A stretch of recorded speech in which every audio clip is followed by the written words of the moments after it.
Glória a Deus, glória a Deus. Cumprimento a igreja, capaz de ser essa noite. Amém, irmãos? Deus é fiel, Deus é maravilhoso. Pedro pode botar um pouquinho de volume aqui. Nessa noite, irmãos, estamos aqui para celebrar a Santa Ceia do Senhor, né? Fazer memória de Jesus nessa noite, né? Deus já tem falado grandemente aos nossos corações. Tive também uma grata surpresa de ver o meu amigo, né, Gervásio, aqui nessa noite. É o netinho? É filho? Ah, tá. Olha só, chamando de velho. Glória a Deus. Mas é porque também já conheço, né? Já vi ali a filha dele, né, irmãos?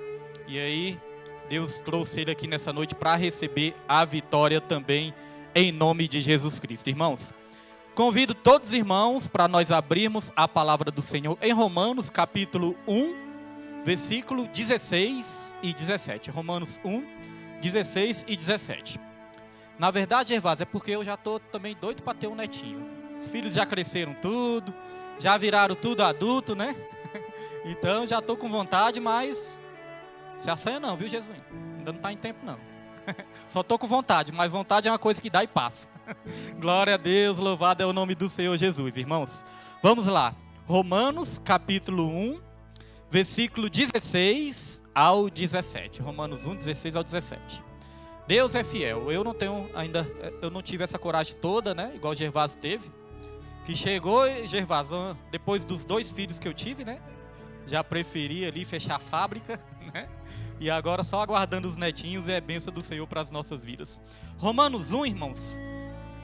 Romanos capítulo 1, versículo 16 e 17. Deus vai falar conosco, né? Uma breve mensagem aqui. Porque da mensagem a gente já vai emendar com a Santa Ceia do Senhor. E vamos fazer memória do que o nosso Jesus tem feito nas nossas vidas. A palavra de Deus diz: não me envergonho do Evangelho, porque é o poder de Deus para a salvação de todo aquele que crê. Primeiro do judeu, depois do grego. Porque no Evangelho é revelada a justiça de Deus. Uma justiça que do princípio ao fim é pela fé. Como está escrito, o justo viverá pela fé.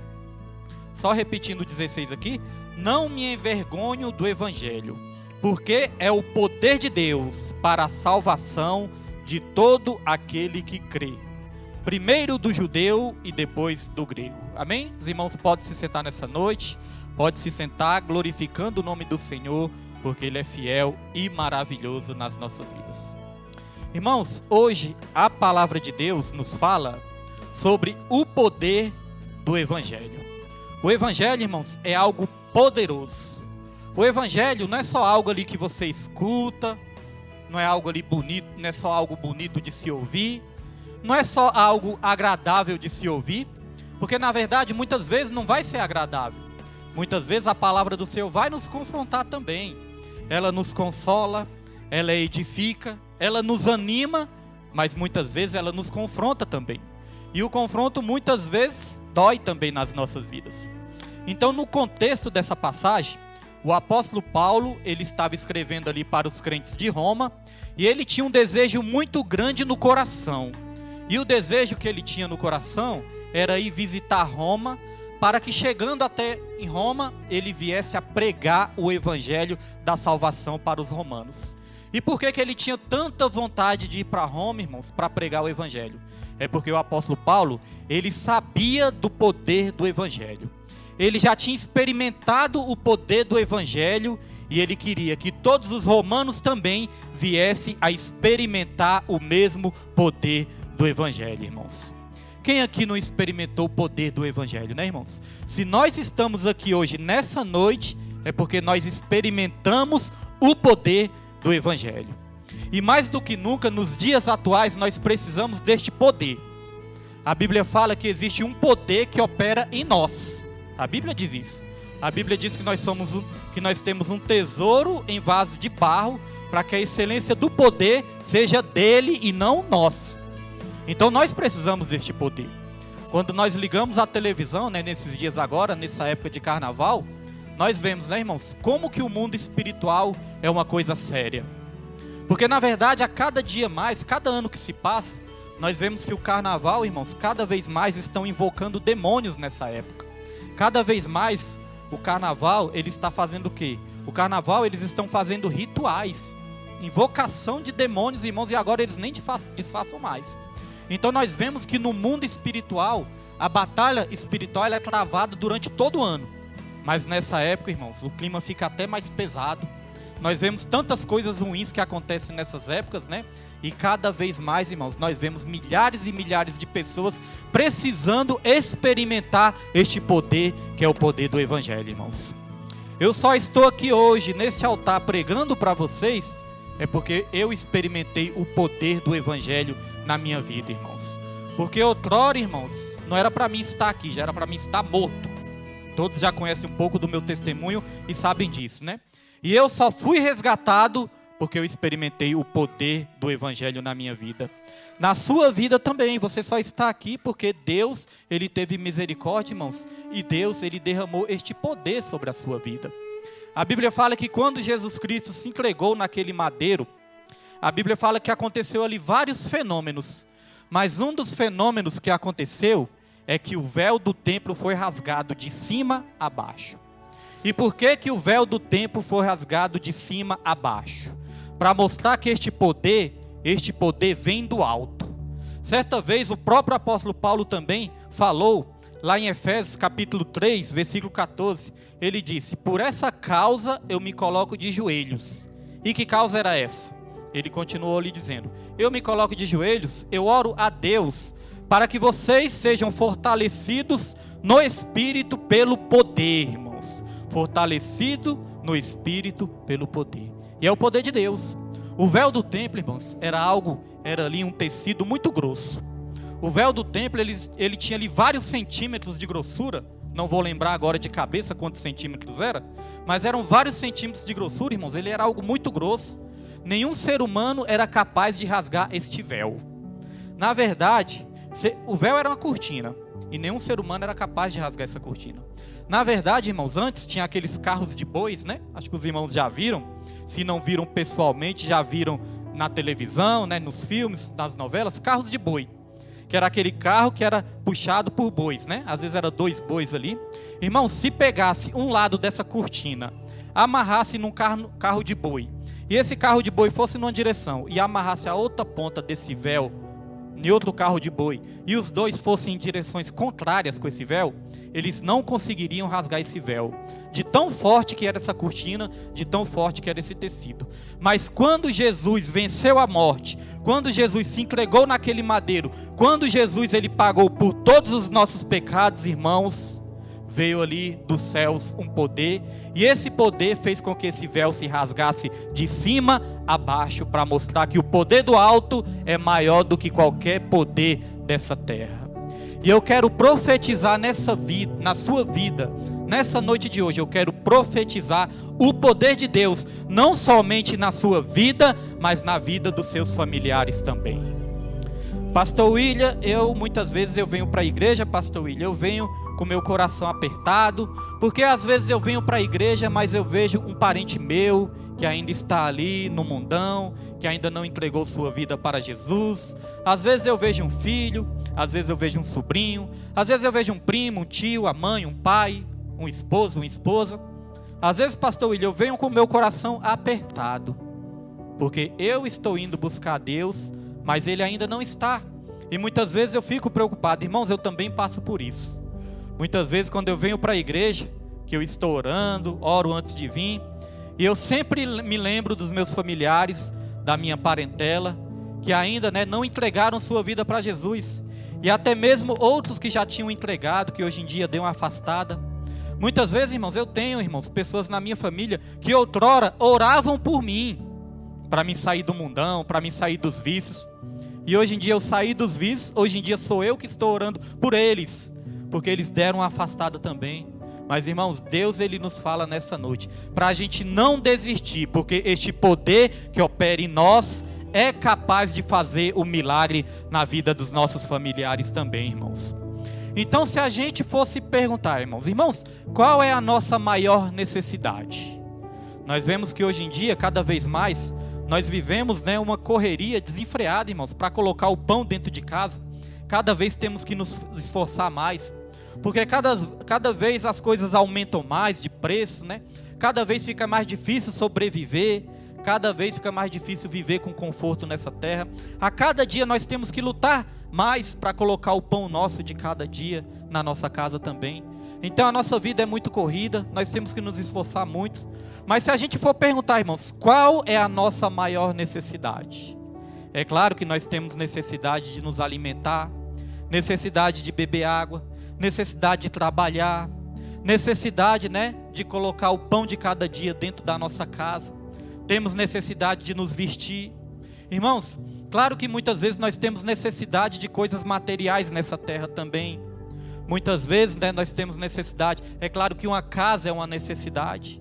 Um carro hoje em dia está se tornando uma necessidade também, né? Porque cada dia fica mais difícil também a gente se locomover nessa terra. Então tudo isso, irmãos, é importante. Tudo isso são necessidades que nós temos nessa terra. Mas se a gente for perguntar qual é a nossa maior necessidade? A nossa maior necessidade é a necessidade de nós sermos salvos. É a necessidade da salvação. Muitas pessoas têm de tudo. Tem do bom e do melhor. Muitas pessoas têm de tudo que aquilo que o dinheiro pode comprar nessa terra. Muitas pessoas têm. Muitas pessoas têm casa, têm carro, têm uma vida boa. Muitas pessoas têm até mesmo fama. Muitas pessoas fazem sucesso nessa terra. Mas nós vemos tantas pessoas bem-sucedidas nessa terra, mas que ainda não entenderam a sua real necessidade. Volta e meia nós vemos falar, né, de alguns artistas que estão aí passando por problemas de ansiedade, problemas de depressão, problemas de vícios, problemas emocionais, problemas sentimentais, problemas psicológicos. Não sei se os irmãos conhecem, né? Tem um humorista aí famoso, o Whindersson Nunes, né? Muitos aqui conhecem, o Whindersson Nunes. Então, irmãos, esse humorista, esses dias eu ouvi falar que ele se internou. Ele se internou por problemas psicológicos. E eu sempre acompanhei a história dele, a vida dele, porque ele tem uma história muito forte, irmãos. Ele veio lá do Piauí, se eu não me engano foi do Piauí, né? Ele não tinha nada, ele era pobre, se tornou famoso fazendo humor. Mas a história dele é mais profunda, porque ele também conhece a palavra de Deus. Ele também, irmãos, já foi, né, cristão, já foi evangélico. A família, se eu não me engano, tem alguns familiares ali também. E ele sempre falou de Deus. Ele sempre falou que crê em Deus. Mas ele mesmo admite em alguma das entrevistas dele que depois que ele fez sucesso, ele se afastou. Ele se afastou do Senhor. Ele se afastou do Evangelho. E aí ele foi o quê? Perdendo as forças. E aí tem relatos dele que ele também sofreu com depressão. Passou por períodos de depressão também, precisou de ajuda, e aí procurou, irmãos, resolver esse vazio, essa situação de várias formas. Ele é um artista, né, que ele tem vários talentos, tentou resolver de várias formas, e esse vazio nunca saiu do coração dele. A última entrevista que eu ouvi dele, ele estava falando disso, desse vazio, que ele estava tendo ali uma batalha psicológica, uma batalha mental muito grande, porque ele estava se culpando de muitas coisas.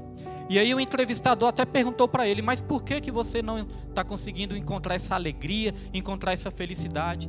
Ele falou: muitas vezes eu estou até me culpando, porque eu fico pensando, eu faço tanto sucesso, eu sou tão conhecido, eu tenho tanto dinheiro, mas por que eu tenho tanto dinheiro, sendo que tem muitas pessoas que não têm nada, muitas pessoas que passam fome? Mas ali você vê, irmãos, que essa batalha na mente dele é o vazio que ele começou a experimentar depois que ele afastou do Senhor. Ele deixou de lado a sua maior necessidade, porque hoje em dia ele consegue suprir todas as necessidades que ele precisa: comer, beber, se vestir bem, tudo isso ele faz. Mas ele se afastou da sua maior necessidade, irmãos. Ele se esqueceu da sua real e maior necessidade. E a gente ora, né, para que esse período que ele passar ali pensando, recebendo ajuda, recebendo tratamento, que ele possa, irmãos, voltar a compreender que por mais que a gente tenha nessa terra, irmãos, o mais importante que nós precisamos é da presença do Senhor nas nossas vidas. É por isso que a palavra de Deus fala: eu sei que você precisa de comer, beber, se vestir. Os pássaros, vejam os pássaros, vejam as plantas do campo, né? Deus falando. Olha só que eles não trabalham, eles não colhem, eles não ceifam, eles não fiam. mas olha que o Pai dos céus cuida de todos eles, quanto mais de vós, homens de pequena fé. Aí Jesus falou: eu sei que vocês têm necessidades, mas vocês têm que buscar o reino de Deus e a sua justiça em primeiro lugar, que as demais coisas serão acrescentadas nas suas vidas. O problema é quando a gente corre atrás das demais coisas, mas esquecemos de colocar o reino de Deus em primeiro lugar nas nossas vidas. Minha esposa estava dando um relato aqui, né? E eu me lembrei de algo engraçado também. Ontem eu fui trabalhar, né? Aí cheguei do meu trabalho. Quando eu cheguei, eu falei: animal, hoje eu vou dar uma descansada. Porque, irmãos, eu também faço exercício físico, né? Por causa da saúde, preciso fazer exercício físico. Mas sabe, né, irmãos? Para fazer exercício físico, para você ir fazer um exercício é uma luta, né, irmãos? Para você largar ali a zona de conforto, ir numa academia, ou fazer uma caminhada, ou dar uma corridinha. Hoje em dia nem correr mais eu consigo. Depois que o irmão Gervásio me levou para jogar bola, agora eu vou entregar. O irmão Gervásio me convidou. Ei, irmãos, quem é o culpado de eu ter rompido o tendão? Me chamou para jogar bola, e no dia que eu fui jogar bola, irmãos, rompi o tendão. Brincadeira, né, irmãos? Brincadeiras à parte. Mas, irmãos, depois que eu rompi o tendão, que eu estou me recuperando da cirurgia, nem correr eu consigo mais. Tenho medo de correr e romper de novo. Mas se Deus quiser, vai recuperar, né? Mas, irmãos, ontem eu cheguei para minha esposa e falei: olha, hoje eu estou meio cansado, não vou fazer nada. Mas amanhã, que era hoje, né? Amanhã eu vou fazer meu exercício. Amanhã eu vou no monte logo cedo. Depois eu vou fazer meu exercício, vou ali na academia ali, vou dar uma exercitada no corpo, tirar a dor das costas. Vou fazer meus exercícios, vou fazer isso, vou fazer aquilo e vou fazer aquilo outro. Mas hoje, irmãos, quando eu acordei de manhã, que eu vi a minha filha se arrumando para vir cuidar das crianças, vi minha esposa se arrumando também para cuidar das crianças, eu falei: quer saber de uma coisa? Eu vou para essa obra também, que essa obra nos alegra muito. Sabe, irmãos, nossa real necessidade? Sabe qual é a nossa maior necessidade, irmãos? É estar fazendo a vontade do Senhor, porque aí Ele nos fortalece. Viemos aqui de manhã, né? Nos alegramos com as crianças, aproveitamos e limpamos a igreja também, e já saímos daqui renovados. Quando eu vou no monte logo cedo, 6 horas da manhã, 6 e pouco, 7 horas da manhã, eu saio de lá renovado também. Porque, irmãos, vamos falar a verdade, a batalha espiritual, a batalha mental, psicológica, essa batalha é uma batalha muito forte e muito pesada. Tem dias que eu acordo assim de manhã, irmãos, e acordo ali com angústia, um aperto no coração. Às vezes no dia de domingo, acontece mais no dia de domingo também de manhã. Dia de domingo às vezes acordo assim com uma preocupação, uma angústia no meu coração. Logo cedo, eu já percebi essas batalhas logo de manhã. E como que eu venço elas? Eu já faço ali um devocional, eu já abro ali minha Bíblia, eu já oro ao Senhor. Gosto muito de ir no monte, quando vou lá no monte dou umas voltas. Depois estudo um pouquinho ali da revista do estudo bíblico.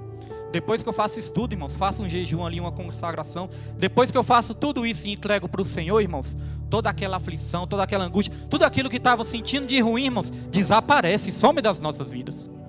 Então nossa maior necessidade é a presença de Deus. A nossa maior necessidade é experimentar do poder do Evangelho. O apóstolo Paulo falou aqui, ó: eu não me envergonho do Evangelho, porque o Evangelho ele é o poder de Deus para a salvação, irmãos. Jesus, quando nos salva, Ele nos salva por completo. Ele nos salva do mundão, Ele nos salva do pecado, Ele nos salva até mesmo de nós mesmos, irmãos. Porque às vezes, se a gente for escolher andar segundo os nossos próprios desejos do coração, ou segundo os nossos próprios pensamentos, irmãos, fatalmente nós vamos acabar mal. Porque o nosso desejo são só desejos passageiros, desejos terrenos. Mas a palavra de Deus fala, irmãos, que o maior desejo que nós temos que ter é o desejo pela presença do Senhor nas nossas vidas. Lá em Eclesiastes fala que Deus ele colocou dentro de nós o desejo pela eternidade.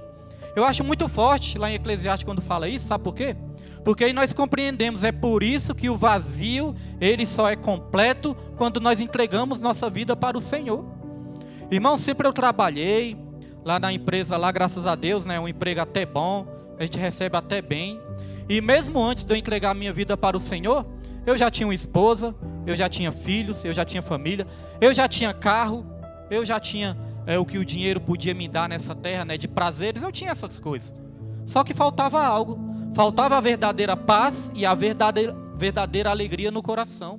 Essa verdadeira paz e essa verdadeira alegria só temos em Jesus Cristo, irmãos. Porque a palavra de Deus fala, o reino de Deus não é comida e nem bebida. O reino de Deus, ele é paz, é justiça e alegria no Espírito Santo, irmãos.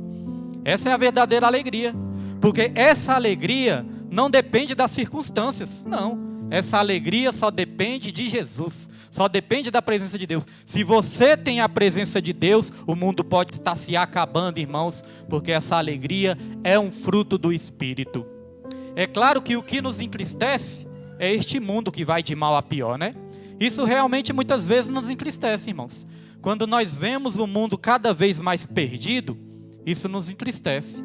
Hoje mesmo, né, nossa diaconisa Osmarina veio aqui de manhã e ela deu uma notícia que nos deixou um pouco tristes, né? Pouco não, muito triste, né? Ela nos deu a notícia que uma igreja foi assaltada. Eu não vou falar o nome do ministério, né, irmãos? Nem o nome do pastor, porque eu não sei se ele vai se agradar de falar. Mas a igrejinha ali, irmãos, a igreja ali em cima, muitos irmãos sabem qual é, conhecem. A igreja foi assaltada, roubaram a igreja ontem. E aí falaram que chegaram lá com pé de cabra, né? Arrombaram a porta, cerraram os cadeados tudo. Aí roubaram ali o teclado, roubaram até o dinheiro do dízimo, irmãos, que eles tinham esquecido na salva. Roubaram o dinheiro do dízimo da igreja. E aí é uma coisa que a gente pensa, meu Deus do céu, que triste. Porque, irmãos, qualquer roubo nos entristece, né? Qualquer comércio que é assaltado, qualquer casa que é assaltado, já nos entristece. Mas quando é com a igreja, aí que nós pensamos, meu Deus do céu, como que a humanidade está cada vez mais no maligno, né? Cada vez mais ruim de coração, cada vez mais maldosa, porque o ser humano que tem coragem de assaltar uma igreja, a igreja onde ajuda tantas vidas, a igreja onde abriga tantas crianças, jovens, a igreja onde recupera tantas pessoas que outra hora estavam nas drogas, nas bebidas, e uma pessoa ter coragem de roubar a casa chamada casa de oração, aí que nós vemos como que essas pessoas têm realmente que conhecer o poder do Evangelho para mudarem de vida e receber a salvação, irmãos. Porque se morrerem nessa situação, dessa maneira, irmãos, vai ser um final muito triste. Então essas pessoas precisam da salvação. Agora, irmãos, como nós estamos falando aqui do poder do Evangelho e de salvação, nós temos que entender, nós já sabemos disso, nós que estudamos a Bíblia, mas nós temos que entender que essa salvação nós não vamos conseguir com as nossas obras, não. Nós não vamos conseguir com as nossas boas ações, não. Porque a Bíblia fala que nós não somos salvos por obras. Nós não somos salvos porque nós fazemos a obra de Deus. Nós não somos salvos porque a gente vem para os cultos, não. Isso acompanha a salvação.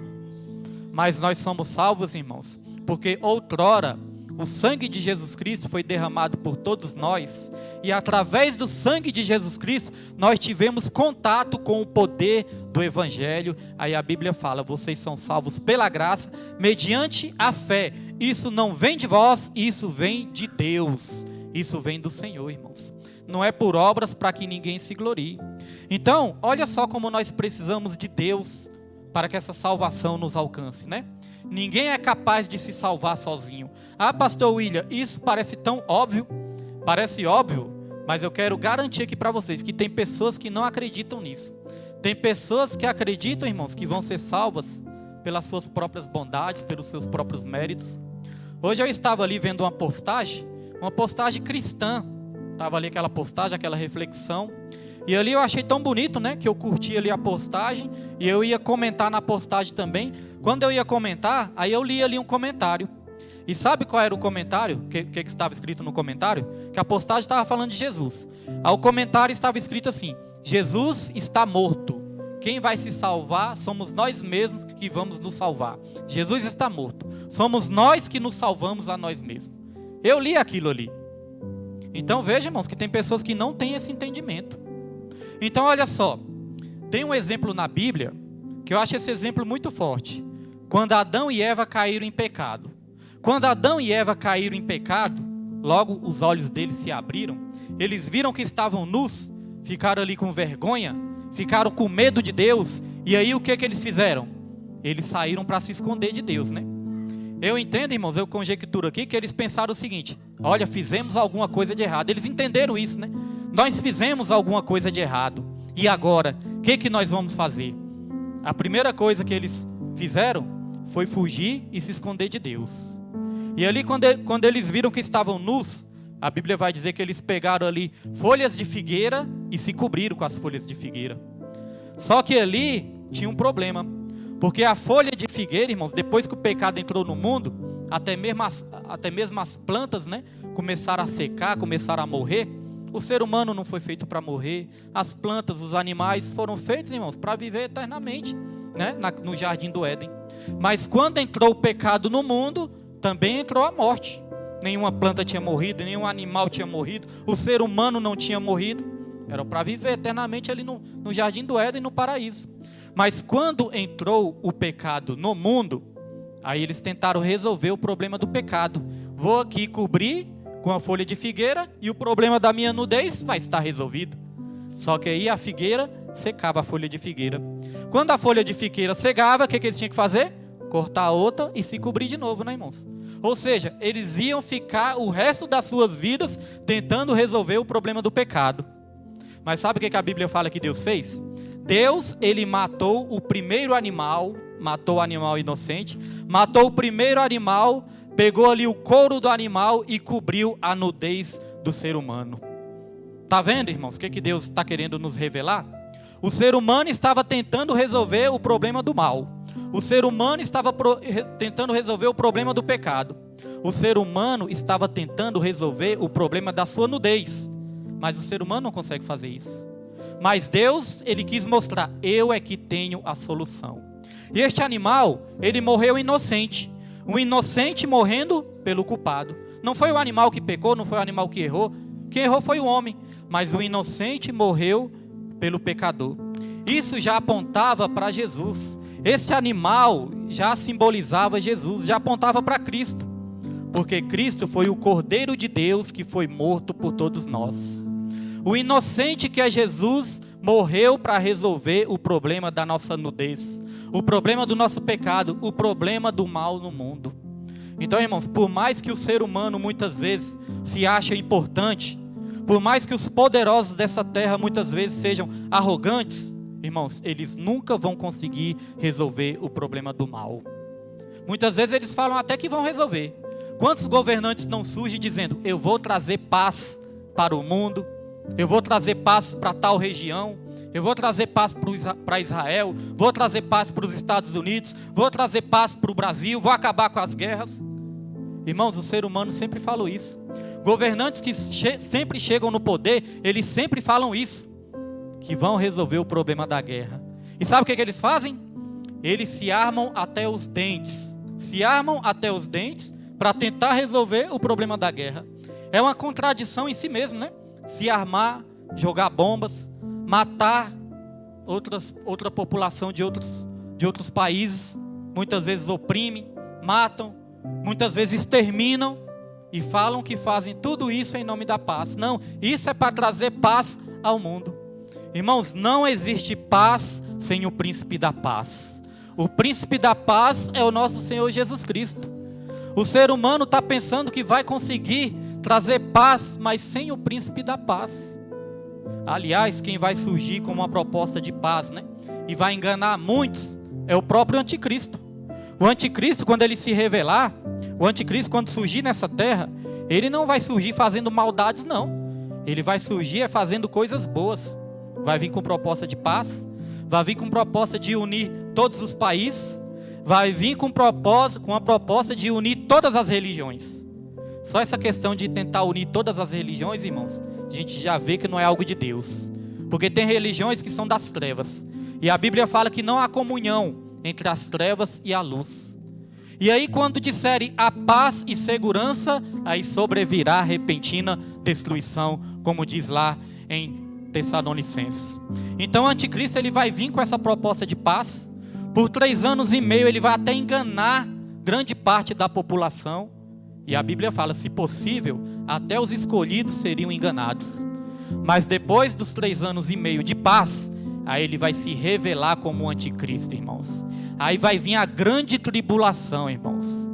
E aí todos aqueles flagelos que tem lá em Apocalipse, vai começar a cair sobre essa terra. Então, irmãos, veja que o ser humano só pode conseguir alcançar a salvação, a paz, a alegria, a vitória através do poder do Evangelho. É por isso que nós não podemos nos envergonhar do Evangelho, porque o Evangelho é poder de Deus para salvação. O Evangelho não somente nos salva para levar para a glória, não. O Evangelho nos salva dos vícios, o Evangelho nos salva da mentira, o Evangelho nos salva do engano, o Evangelho nos salva do orgulho, da arrogância, da altivez, das fofocas, dos pensamentos malignos, das maldades deste mundo. O Evangelho nos salva de tudo isso. O Evangelho nos salva de nós mesmos. Porque, irmãos, para nós nos perdermos, nós não precisamos nem de ajuda. Para nós nos perdermos, irmãos, não precisamos nem de ajuda. Para nos perdermos, nós só precisamos de nós mesmos. Por nós mesmos a gente já erra, a gente já decide errado, escolhe errado, já se perde. Então, para nós errarmos, não precisamos de ajuda nenhuma, só precisamos de nós. Mas para nós conseguirmos a vitória, aí nós precisamos de Deus, irmãos. A Bíblia fala, eu tudo posso, mas é naquele que me fortalece. Deus usou, né, nossa diaconisa Roberta hoje. Diaconisa Roberta falou, pastor, o Senhor tudo pode, mas é naquele que nos fortalece. A palavra de Deus também fala que nós somos mais do que vencedores. Irmãos, vencedores são muitos que tem nessa terra. Tem muitos vencedores nessa terra. Mas nós somos mais do que vencedores. Mas é por meio daquele que nos amou, irmãos. O que eu não posso, Ele pode. O que eu não consigo, Ele consegue. O que eu não sei, Ele sabe. Às vezes chega algumas vidas, né, até nós, e fala, pastor, eu estou numa situação tão difícil, minha situação é tão difícil que eu não sei o que fazer. E o pior, irmãos, que quando as pessoas chegam até nós também, muitas vezes pessoas que já buscam a Deus, né, pessoas que oram, pessoas que estão buscando. Aí a pessoa conta a história dela assim, fala, pastor, eu não sei nem o que fazer. Irmãos, eu penso assim, tem coisa que a gente pensa, mas a gente não pode falar, né, senão vai chatear a pessoa. Mas tem hora que eu penso assim, nossa, o irmão ou a irmã não sabe o que fazer, e o pior que eu não sei o que essa pessoa tem que fazer também não. Já busca a Deus, já ora, já faz tudo, né, que tem que fazer. Mas, irmãos, quando ela fala, pastor, eu não sei o que fazer, aí eu penso, pior que eu também não sei não, porque a situação realmente é uma situação feia. Irmãos, tem vidas assim, né, que contam história, que se contar para o carroceiro, até o cavalo chora, né? De tanta prova que está passando, né, irmãos? Então tem horas que a gente não sabe também o que falar para a pessoa, o que aconselhar, o que fazer. A única coisa que nós podemos falar é, olha, eu vou orar por você e eu profetizo que Deus ele vai te dar a vitória. Porque realmente o que está acontecendo, o que tem que fazer, o que está faltando, eu não sei, mas Deus sabe. Então, irmãos, quando você não souber o que fazer, é porque não é para você saber mesmo. É porque já tem aquele que sabe, que é o nosso Deus. Nós só precisamos orar e ouvir a voz dEle. Ouvir a direção dEle. Irmãos, todas as vezes que nós tomamos decisão pela nossa própria cabeça, o risco de errar é 95%, ainda mais quando nós conhecemos a Bíblia. Porque a partir do momento que nós conhecemos a palavra de Deus e nós nos entregamos para Jesus, Jesus ele quer nos guiar. Hoje foi louvado aqui, ó, Deus vai nos guiar. Irmãos, a partir do momento que nós entregamos nossa vida para Ele, porque a nossa vida já é de Jesus, não adianta. Até aquele que não crê em Jesus, irmãos, a vida daquele que não crê em Jesus não pertence a ele, pertence a Jesus. Porque Deus é que dá a vida, é Ele que tira a vida, Ele é o autor da vida, Ele é o que é o criador da vida, até aqueles que não creem. Então não adianta, irmãos, a gente querer escolher sem a ajuda de Deus, sem a direção do Senhor, se apoiando no nosso próprio entendimento, não adianta, irmãos, fatalmente nós vamos errar. Nós precisamos do poder do Evangelho, porque é o poder do Evangelho que muda as nossas vidas. O poder do Evangelho mudou a minha vida, mudou a vida da minha esposa, mudou a vida dos meus filhos também. Porque eu não era, irmãos, eu não era exemplo para os meus filhos. Quando eu estava no mundão, nos vícios, eu não era exemplo para os meus filhos, não. O que meus filhos poderiam ter virado, né? Se eles se revoltassem, se eles se rebelassem com o pai que não estava sendo exemplo, né? Hoje em dia, graças a Deus, meus filhos aqui louvando. Não sei se o Gervásio lembra, né? Mas meu filho lembra, né? Meu filho tocando bateria aqui, eu penso, será que o Gervásio lembra que o Gervásio, quando viu ele, era menorzinho? Mas, irmãos, isso tudo é o poder do Evangelho. É o poder do Evangelho que entrou na vida do meu amigo também, porque eu conheci ele também, quando ele não conhecia ainda a presença do Senhor. E o poder do Evangelho, irmãos, é que tem nos mantido vivos. Porque o diabo está aí para matar, para roubar e para destruir. E até os nossos familiares, que muitas vezes ainda estão aí, irmãos, perdidos neste mundo, através da nossa oração, sabe o que a Bíblia fala? A oração do justo pode muito em seus efeitos, ou seja, a oração do justo tem poder. Hoje nós vamos estar celebrando a Santa Ceia, e quando nós estivermos celebrando a Santa Ceia, você vai apresentar também aquele seu familiar, pode ser um filho, sobrinho, primo, tio, tia, esposa, esposa. Os irmãos que estão na live também vão apresentar o seu familiar, a sua parentela, e Deus ele vai fazer algo diferente nessa noite, irmãos. Eu creio. Hoje, né, nós ensaiamos as crianças aqui, eu pensei, Deus quer fazer algo diferente na vida das crianças também. Felizmente a Jamile faltou, né, não sei o que foi também, mas vamos estar orando também para Deus repreender todo o mal. E Deus, irmãos, ele vai enviar muitas crianças ainda para esse estudo. Porque a gente estava meio desapercebido ainda, né? Depois que minha esposa começou a conversar comigo, eu falei, rapaz, onde nós estamos com a nossa cabeça que nós não voltamos com o estudo das crianças, né? É porque às vezes a igreja passa por um vento também, às vezes a igreja passa por uma dificuldade, mas depois nós começamos a colocar a cabeça no lugar. Eu me lembro que quando eu ia lá para o Sol Nascente com a van, irmãos, a van era lotada de menino. Era menino, irmãos, que às vezes não tinha nem lugar de sentar. E o irmão Roberto tentando cuidar dos meninos, lembro até hoje, irmão Roberto tentando cuidar dos meninos. Então, irmãos, Deus ele vai mandar muitas crianças para este lugar também. Hoje já mandou mais uma, né? Para o culto. E Deus ele vai mandar muito mais, irmãos. Então, a palavra de Deus, esse versículo que nós lemos, termina dizendo assim, ó, o justo viverá pela fé. Irmãos, somente se perseverarmos na fé, é que nós vamos conseguir alcançar essa tão grande salvação. Perseverar na fé, eu não vou dizer que é fácil não. Eu não digo que é fácil, até porque muitos já desistiram no meio do caminho, irmãos. Mas aquilo que não é fácil para nós, aquilo que é impossível para o homem, é possível para Deus. Que venhamos perseverar até o fim, irmãos, para que a gente venha desfrutar dessa tão grande salvação. O poder de Deus está sobre a sua vida nessa noite. Você que veio aqui nessa noite para ouvir essa palavra, eu quero te dizer que o poder de Deus está sobre a sua vida nessa noite. E só quem crê, eu peço que aplauda o nome do Senhor nessa noite, em nome de Jesus Cristo. E aí eu já quero estar convidando o grupo de louvor nessa noite e os irmãos